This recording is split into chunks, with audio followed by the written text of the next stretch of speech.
Vie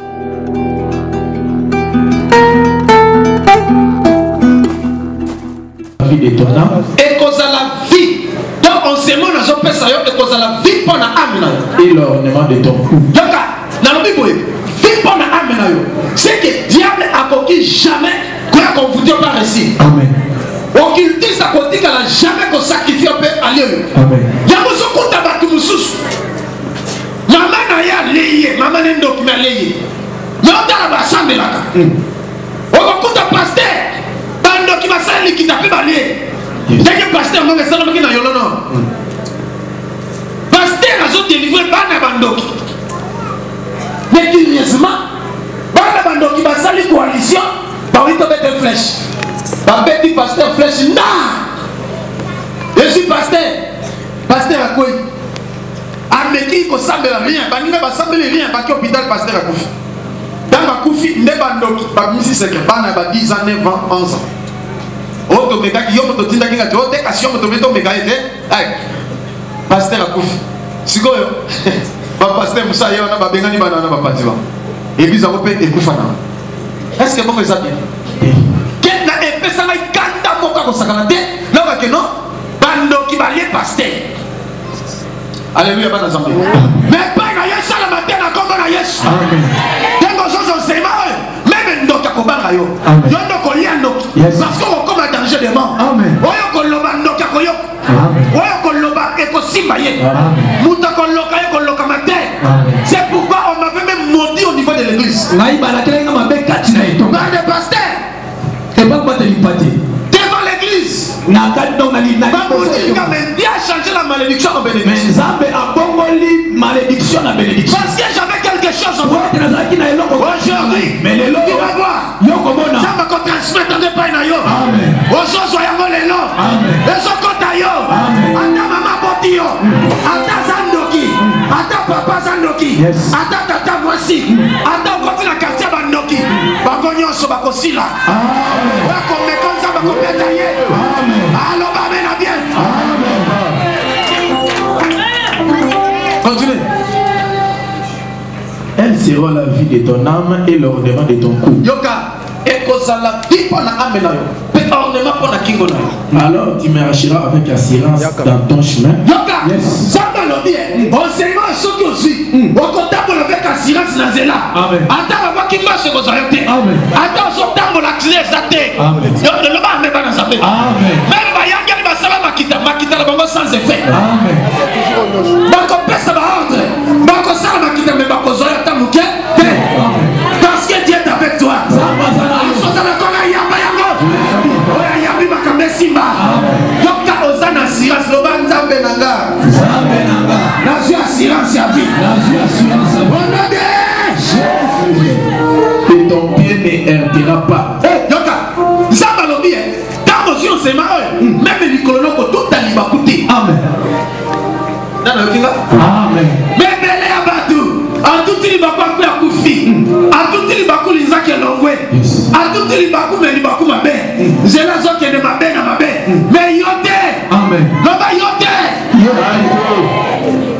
ekozwa yote amen papa parce que ekoti quelque chose ekoti amen loba amen na bien amen si tu te bouges tu seras sans crainte yoka même na soki olali okobanga eloko amen et quand tu seras couché ton parce que l'ange de l'éternel va camper tout autour de toi amen ton sommeil sera doux et paisible amen soki mutameki yo besoin là le son ronflé mais soki mutameki daba beti amen ange azana force moka kosakana te koleka batemo koleka satan amen oui et quand tu seras couché ton sommeil sera doux yoka tango yo kolala pongi na ekozala pongi ya kimia amen mais il y a des gens mais ça n'a pas tout quand il dort il y a des cauchemars des mauvais rêves des maris de nuit des femmes de nuit des gens viennent pour l'embouter mais il prie c'est pas normal un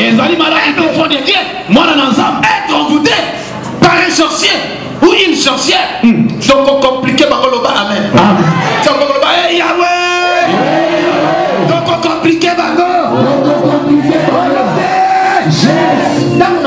ndeko moko ya mobali ayeteli na moni basi ebele na nsima na ye nabi frère yo basi ebele bende nabi te papa nasambelaka nabi te osambelaka te non nasambelaka bangaka nzambe nabi oyo banga nzambe basi ebele bende nabi te papa na basi alléluia nabi namoni basi ebele nabi te na mwasi oyokaka sina bisawa basi na ebele aza na basi 8 alléluia bawelele awa bana ta 40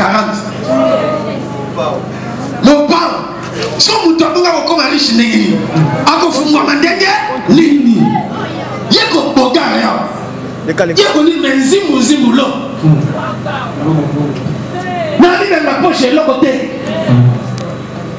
alalaka kaka na salon epa na bango azolanga 40 ans atanga silisi musala te bango te mwasi te mais papa nazata na infate nakobala ndenge na mbongo te nabi oza na basi wit nazwi bango nabisana tika na bisana ndenge oza na butu soki olali ata na moi ozolota basi mpe osutuka boye elambe poli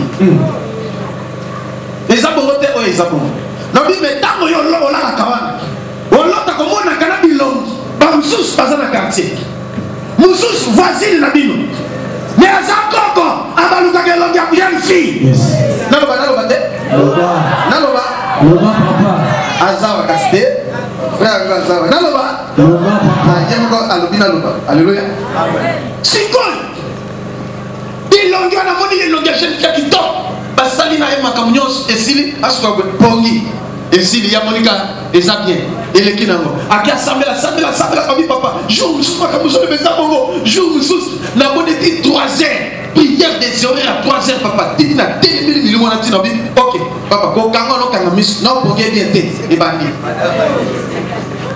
madame ya ye ebandi alleluya ta ekoma na moi nazotala tv papa nazotala tv na moi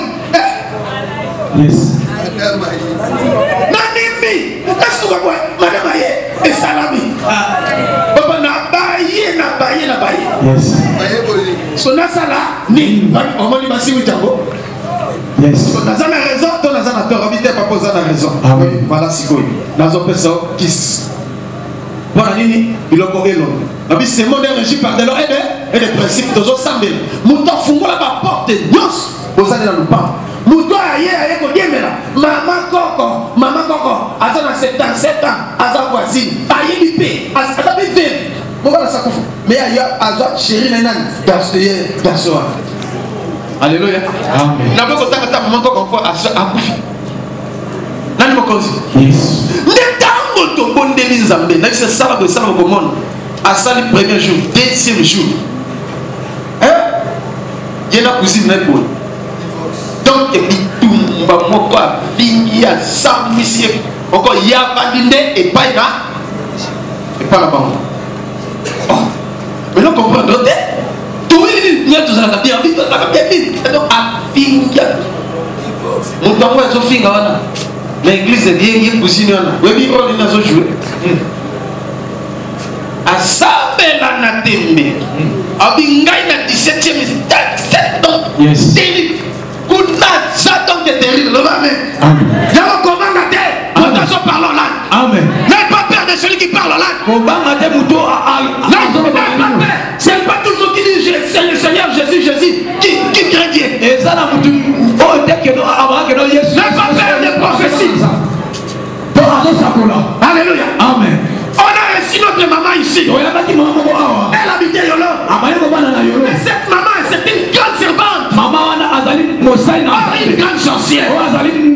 Papa, t'as un diplôme belé. Après, j'ai un belé. T'as tout diplôme, tout. La servante, t'as un servir. C'est ça qui est là. Nazar, mon cabinet service à Kiridam. Chargé la délivrance. Chargé la délivrance. Spécialisé. Mais une maman envoûtée, possédée. Une maman qui est possédée, comment est-ce qu'elle peut délivrer les gens? Maman, on a comprendre l'église. Elles ont travaillé dans le service à Kiridam. Et en plus, service à délivrance. N'a pas diplôme, n'a pas du tout. À ça, il y a une vingtaine d'années ou quoi, je ne sais pas. 23 ans. Alléluia, pas nos amis. Mais cette maman, il y a moko aïe na bana na ye. Ali bana na découvrir mon sang nzambe moko kuna. Tokende. Donc seulement pour sa délivrance aïe na bana. Mais bana na ye, azalaki na bana 13. Mais tika na bango 5. Pas combien? 8. Maman il n'est pas à Koufa. Soit à soit papa moko boya, papa moko bien. Kaka na église ne ba fanda na ndako. Papa na mikolonios kingo mukongo. Nitoka papa na cheval amemeleka biloko na butu. Mbunda. Ah papa, il faut se révolter. Amen. Avant de m'engager tout là. Amen. Ce qui t'est papa. Papa hémorroïde chaque jour. Mbunda, mukongo passe, kingo passe, papanzi, hernie. Dans la hernie, c'est ma papa. Parce que papa me m'a charge. Charge, on remarque que me m'a papa me m'a mutu. So yo mutu. On me m'a 20 tonnes, 40 tonnes. Papa charge. Alléluia. Papa donc moi exacté. Azota ba mikumba. O ba mikumba kilo na mokongo na yo Naloba tona kata. Comment on va les mythes? Papa. Je vais le mythe avec un homme.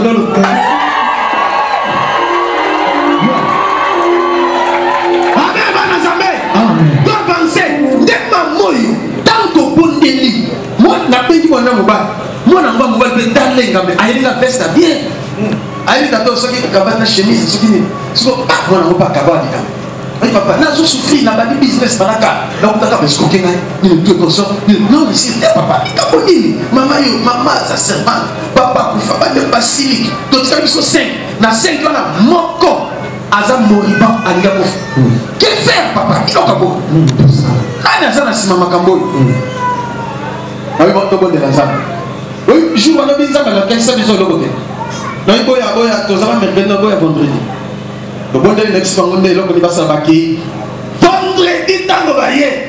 Na bona mama na maseke na mukila kama yo swami na bi mama yo kuma mosala nzambe ndenge nini na tsa mosala ta ndaba ndo ba konte dala lo biso mama kata na mpoke na masola na te mais du moins na ninga na yeba kaka sikoyo bana bazo réciter mama yo yebi abi na yebi lo kote papa nzambe na za innocent na yebi lo kote soki na yeba ka mutu na donc tu n'es pas battu, là bien aux amis. Tu n'es pas battu parce qu'on a vu maman, na mis sur ban, mutu est aux os la ban no gongo. Tu vois ça les lignes. Avec papa sur au kufa, à kouf. Yes. Oyoki, nabi frère, oyoki, nayoki, nabi sœur, oyoki, abi nayoki. Mutu anga ça la nini, à kufa. Le bas amen. Abi tombe de la casse. Comme ça, papa n'est pas au kufa on na zoya kuna pas de. Lobi na oya, to bonde ici, lobi na tongo. Na ina ndako. Wapi ndeko ye babi wa malaki oyo. To sala nini mama? To songa motazo, wazo sala bobi. Papa ezonga, arabi okay. Malaki otolongoli na nzoto oyo. Ezonga wapi e? Epai na moto oyo. Onode! Jésus. Oyo to zongi na butu. Ndeko na sanya biki mama. Na kufie.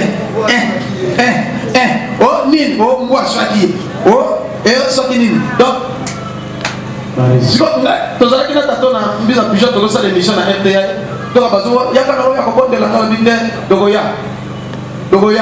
Non, mais pas tout ça pour vous. Vous Dogoya. Amen. Avant maman Kouf, avec Ibanobi, Ngai, mon compte de Moutounazalaki na base. Yango, tant que pasteur a bondé, à l'ombre de l'opaye, pas de là. Moi, on a biki, on a Zouf.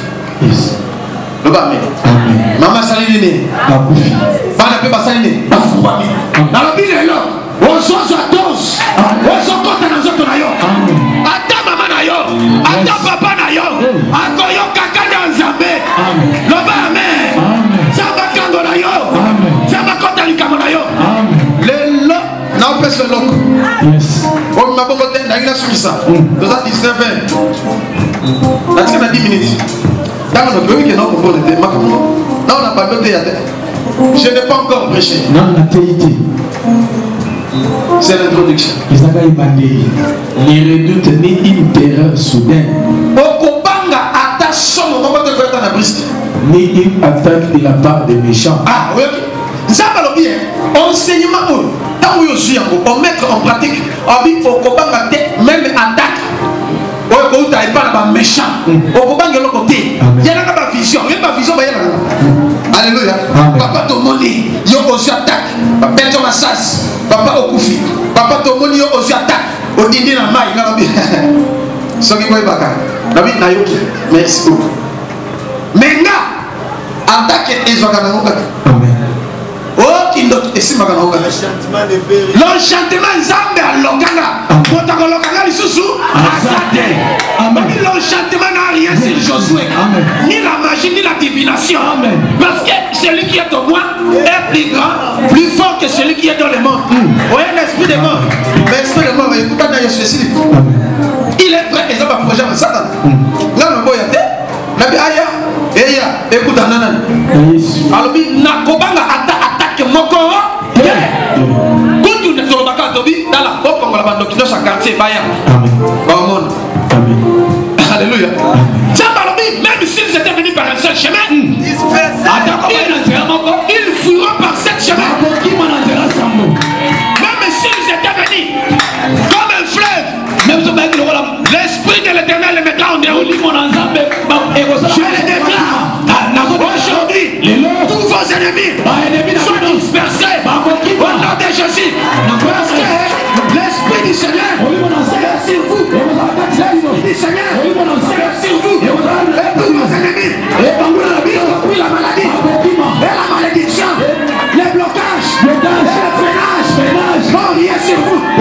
Parce que Christ a accepté de vous rencontrer. Jésus va s'incarner dans votre corps. Et le diable n'aura jamais la supériorité sur vous. Parce qu'il est écrit en aucun jour les ténèbres auront de l'avantage sur la lumière. N'ayez pas peur du diable. N'ayez pas peur des sorciers.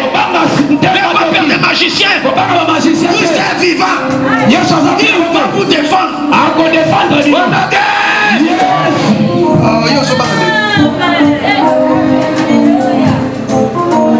Là, continue. Amen. Chapitre 3, verset 1 à 2. Mon fils, n'oublie pas mes enseignements. Donc, ça va insister toujours. Moi, Nananga, Koko Sanaba, enseignement Nanga. Amen. Et que ton cœur garde mes préceptes. Donc, Amen. Car ils prolongeront les jours et les années de ta vie. Prolongation et la vie. Amen. Même si le diable voulait écourter ta vie, il ne saura jamais. Parce que dans cet enseignement, il y aura la prolongation de tes années. Il va prolonger tes années. Ceux qui la gagnent, qui ont couvert à 30 ans. Il y a une famille qui a balouba. Comme ça, 30 ans. Ceux qui ont 30 ans, il faut couvrir. Dans la nation déclarée les lois. Amen. Il se soutient. Il y a 30 ans. Il y a 50 ans. Il y a 70 ans. Il y a 80 ans. Il y a 100 ans. Parce que la Bible dit mourir à 100 ans. Dis encore enfant. Ça va bien. On dit qu'on coupe 100 ans aux ans au bébé. C'est qu'ils ont dépassé 100 ans.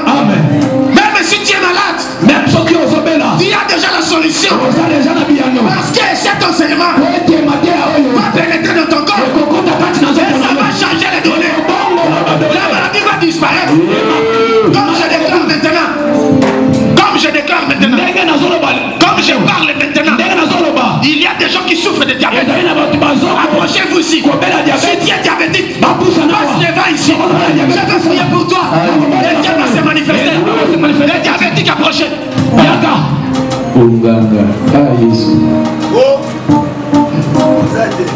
Tous les diabétiques qui étaient venus ici, Dieu les a guéris. Il n'y a rien. Ils sont partis se faire examiner. Mais il n'y a rien. Maman, comme Dieu est diabétique. Aujourd'hui, comme Dieu a foulé tes pieds ici, la guérison est à part. Il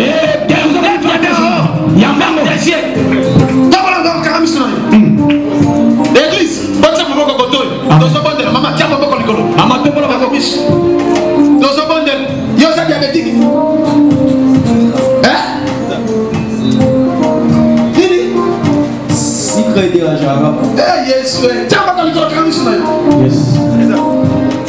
Alléluia. Amen. Dimanche, papa a un témoignage. Amen. Nani Mokonzi. Yes. Nani Zambe. Yes. Donc c'est ma bako kotoy. Donc je bonne de la psychologue. Donc bon esprit à diabète. Nzamba bongisa nyonso oyo ebeba na nzoto mbama. Na kombo na Yesu. Tobonde. Tobonde le Père de Dieu, Seigneur. Hey Yesu. Nani abikisaka lokola yo. Nani akangolaka lokola yo. Zambe. Kita papa. Kevala. Na moti diabète na nzoto na bino. Na bongisi santé. Au nom de Jésus. Onaya baba. Reçois la guérison. Reçois la guérison. Reçois la guérison. Reçois la guérison. Au nom de Jésus. Que la guérison pénètre ton corps. Ton âme et ton esprit. Au nom de Jésus. Oh Jésus. C'est toi le seul espoir. Entre dans ce corps. Sois guéri. Oh Yaba Yaba. Yes. Au nom de Jésus. Reçois la guérison. Je maudis la diabète. Sors. Au nom de Jésus. Libère le corps. Au nom de Jésus. Amen. Amen. Est-ce que tu connais ta maman comme Jésus?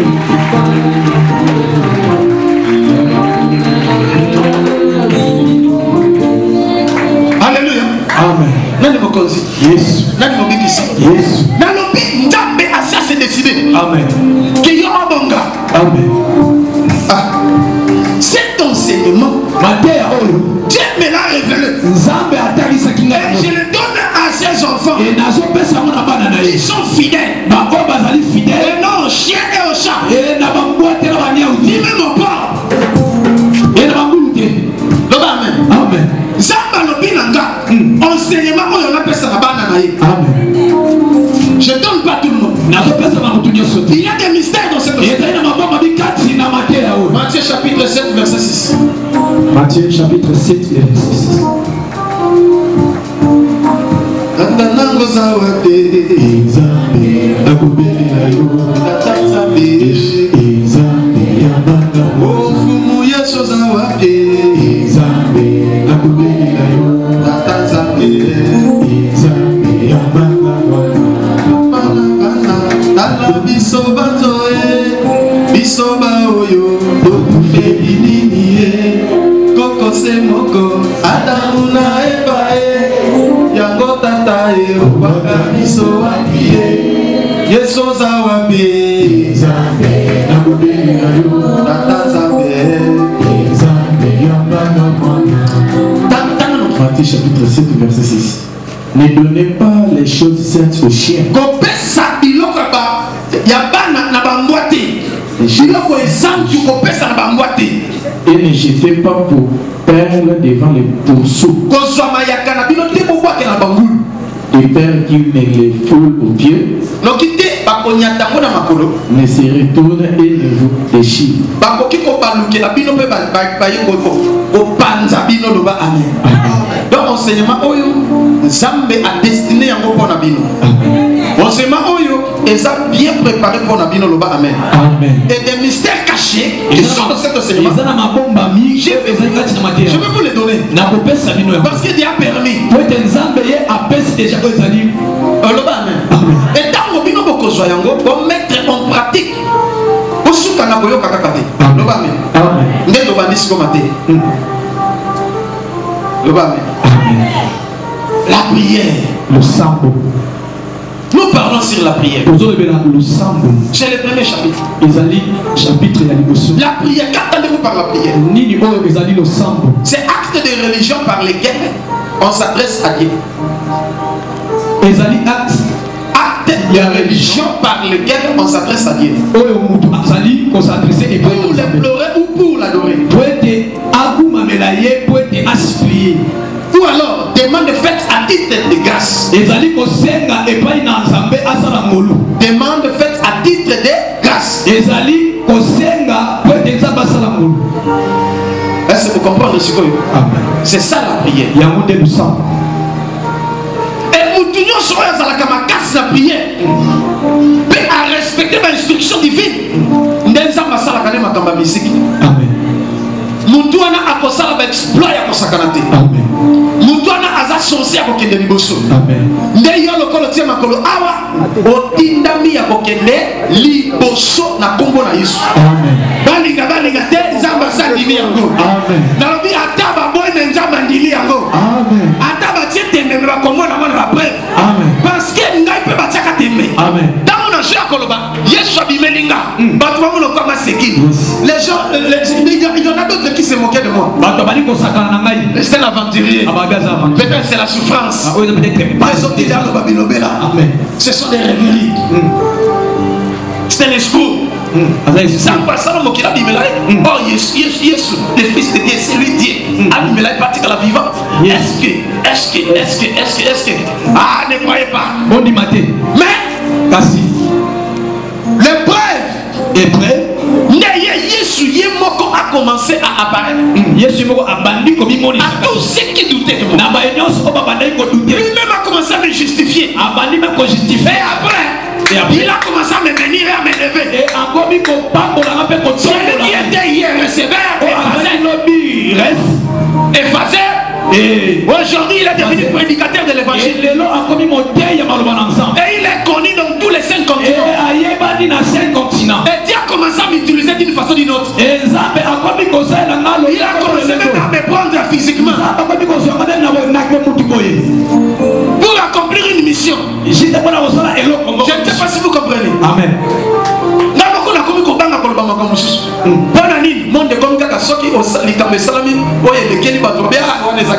Est-ce que le diable a les 15 ans? Il faut que souffrir comme il est là. Ok. Ce qui me traque à me dire que maman ah, Asimi. C'est que nous avons pas la gâté. Ah, nous avons pas la yo. Amen. Nous avons pas la gâté. Amen. Mais quand on continue ma camoufle à prier, c'est quoi? Les amas se quittent. Nous avons souki ça. Ah, quand on prie. Dès que nous avons prié, d'accord. N'a pas personne secret. Ne va pas personne secret. Papa personne secret. N'a pas de personne. Mais quand il y a 19 ans,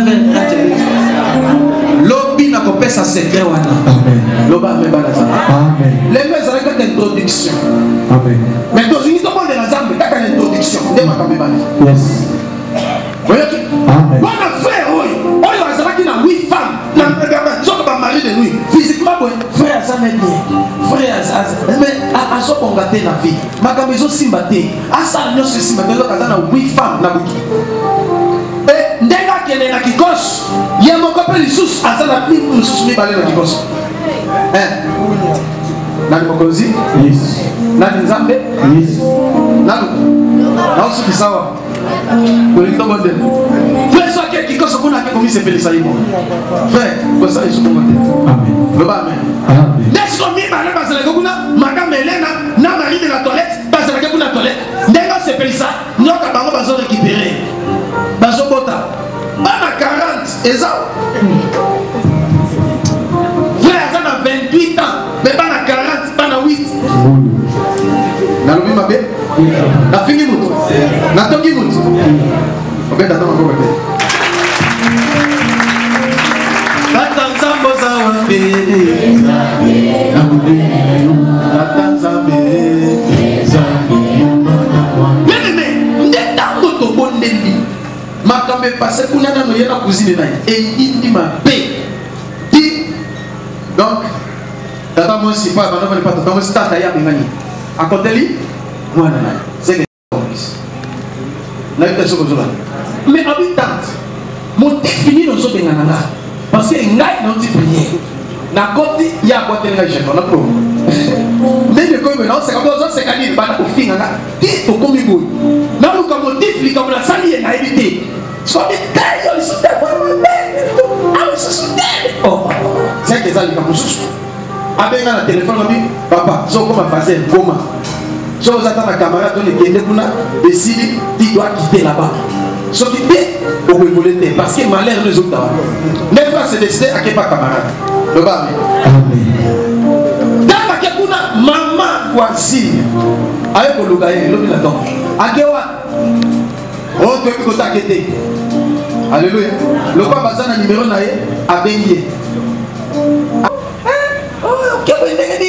habite yakana on a besoin na abi nakoya ne frère ta kana bi yo bi mama na ay ko nga si ye chéri na abi ko ye ko boye ko nga ye chéri na yes mais bana mu kolo to kutala ki to sali prier amona bango lisute amen alléluia c'est que comme on a looké la tableau na ye na miroir na surtout à son honnêteté abi na benge physiquement aya comme ça nous comment on appelle ça tel l'homme dans son aboko zon la vitala komekate ata babengi okoyoka ni nzamba ko ça la prière dans la salle prière dans la kia lali na mutu amoni physiquement jeune fille ya kitoko bozenga akontele na chambre yebe alali na camarade de quit auti concert alléluia alali na quit ya concert siko yebe alali amoni azoya jeune fille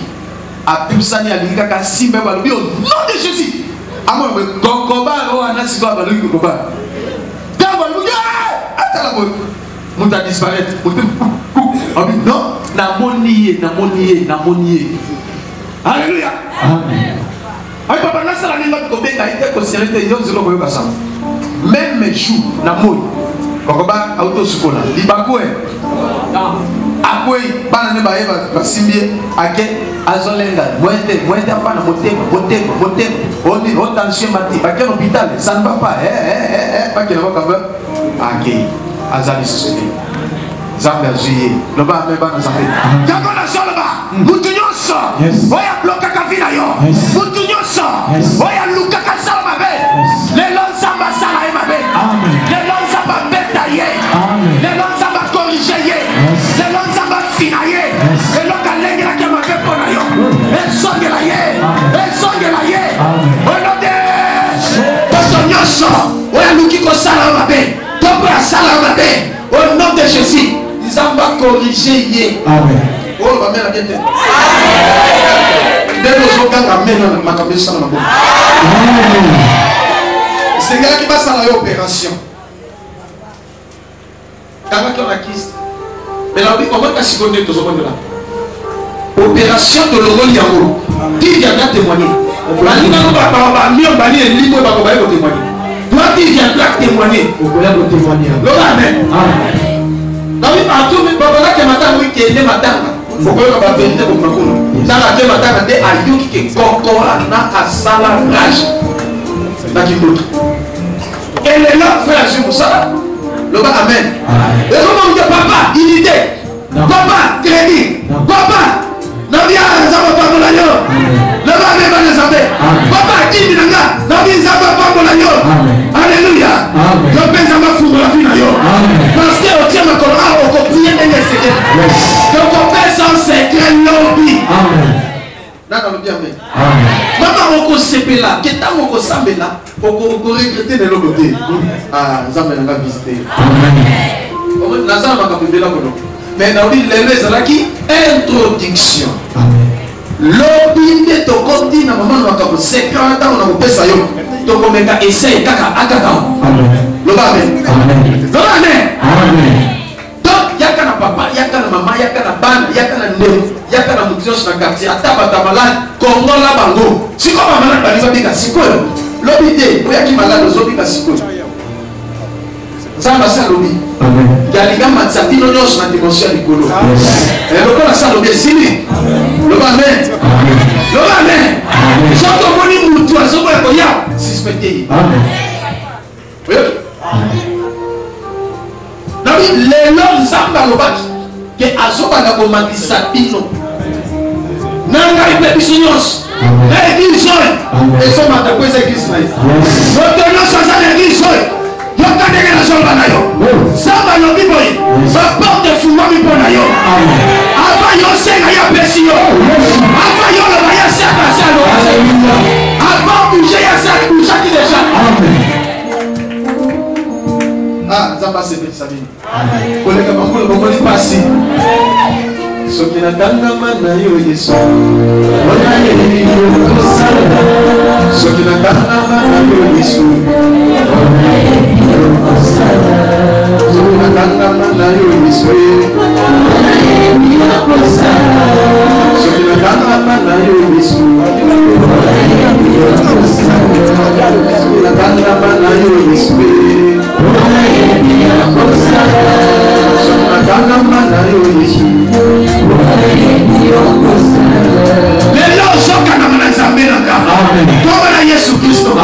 ye muta botanga, ye muta bibelinga, ye muta tindinga, ye muta pesina matea oyo. Eke na solo ba esimba vina yo. Ekota na esprit na yo. On met en pratique au moins na makambo. Quartier le kovanda soki bandoki bazali ba ko pakta ko kanga ba. Amen.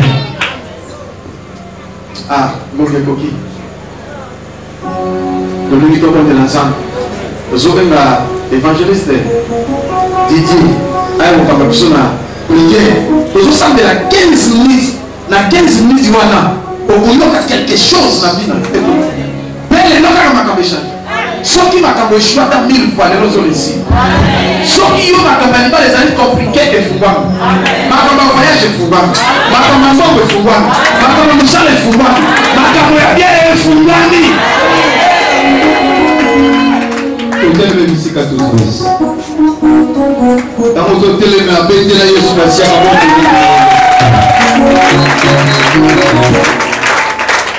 Mais il y a des personnes qui ont suivi. Il y a des personnes qui ont senti négliger tout le monde. Amen, amen. Aux autres, sa présence est là. Priez dans un de ceux qui t'aiment. Priez dans un de ceux qui t'aiment. Alors, soit tu fais concentration. Pour cela, nous sommes yebi. Pour ce monde, si vous battez au monde ensemble, la vie contre la concentration. Pendant que le monde ensemble, le laisser tourner, il y a des gens qui sont le laisser tourner, il y a beaucoup de gens ensemble. Le laisser tourner, il y a des gens qui sont le laisser tourner, il y a Yesu. Ah, Seigneur. Ça va concentrer bien le même. Ce qui est carré, on doit s'appeler la ce qui est carré,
Yo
Allez,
présent. Qui doit avaler la Bible. Qui doit payer la parole. Qui doit prophétiser au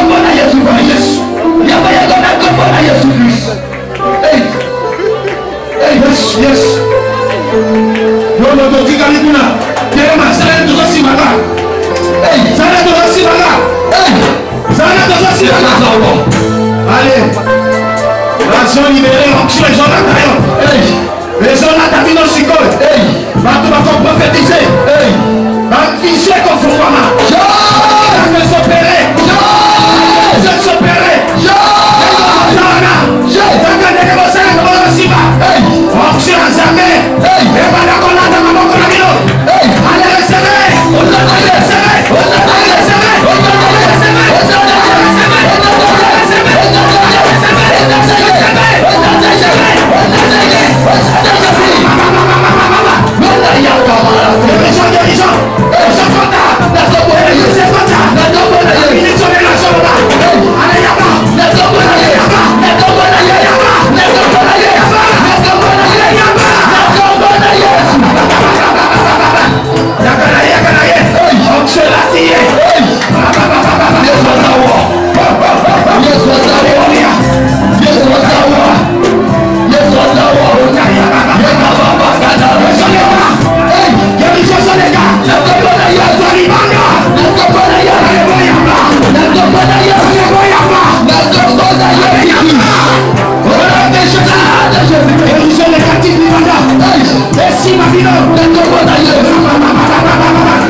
osukisi awa na minute oyo ndenge na soloba malade elimbo oyo yesu aloboli malade mobebi na